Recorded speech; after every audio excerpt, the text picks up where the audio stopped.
সিরাজগঞ্জের রাজনৈতিক ইতিহাসে নতুন অধ্যায় লেখা হলো মঙ্গলবার। জেলা থেকে একই সঙ্গে মন্ত্রী ও প্রতিমন্ত্রী হিসেবে শপথ গ্রহণ করলেন মামা ভাগ্নে।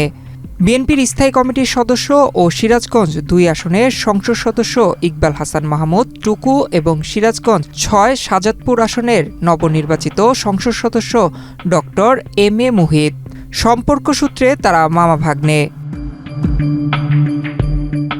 ১৭ ফেব্রুয়ারি বিকেল ৪টায় জাতীয় সংসদ ভবনের দক্ষিণ প্লাজায় নতুন মন্ত্রিসভার শপথ অনুষ্ঠানে তারা শপথ গ্রহণ করেন।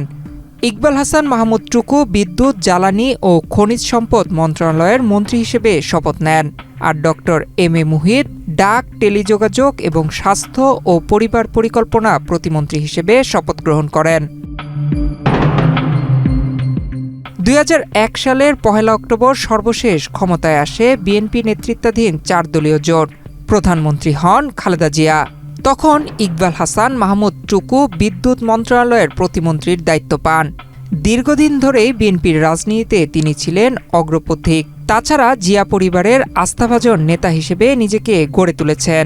এবারের নির্বাচনে সিরাজগঞ্জ ২, সিরাজগঞ্জ কামারখন্দ আসন থেকে তিনি ১,৭৭,৫৭৮ ভোট পেয়ে জয়ী হন তিনি। তার নিকটতম প্রতিদ্বন্দ্বী ছিলেন বাংলাদেশ জামায়াতে ইসলামের প্রার্থী মোহাম্মদ জাহিদুল ইসলাম। এমপি নির্বাচিত হওয়ার পরপরই জাতীয় পর্যায়ের এই নেতাকে আবারও মন্ত্রিপরিষদে জায়গা দেওয়া হলো।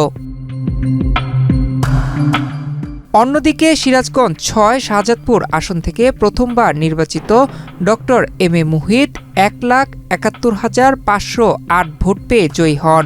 তার নিকটতম প্রতিদ্বন্দ্বী ছিলেন ১১ দলীয় জোট মনোনীত এনসিপির প্রার্থী সাইফুল মুস্তাফিজ। ডক্টর মুহিত সাবেক উপপ্রধানমন্ত্রী ও প্রখ্যাত চক্ষু বিশেষজ্ঞ ডাক্তার এম এ মতিনের ছেলে। সিরাজগঞ্জের মানুষের জন্য এটা একটি আনন্দের মুহূর্ত। একই জেলায় মামা ও ভাগ্নে একসঙ্গে মন্ত্রিসভায় জায়গা করে নেওয়ায় দলীয় নেতাকর্মী ও সাধারণ জনগণ উচ্ছ্বাস প্রকাশ করেছেন।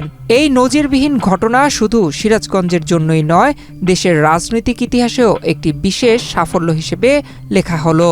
সিরাজগঞ্জবাসী এখন আশা করছেন নতুন মন্ত্রিসভার এই ২ প্রতিনিধি জেলার উন্নয়নে গুরুত্বপূর্ণ ভূমিকা রাখবেন। নয়ন বিশ্বাস, বাংলাদেশ প্রতিদিন।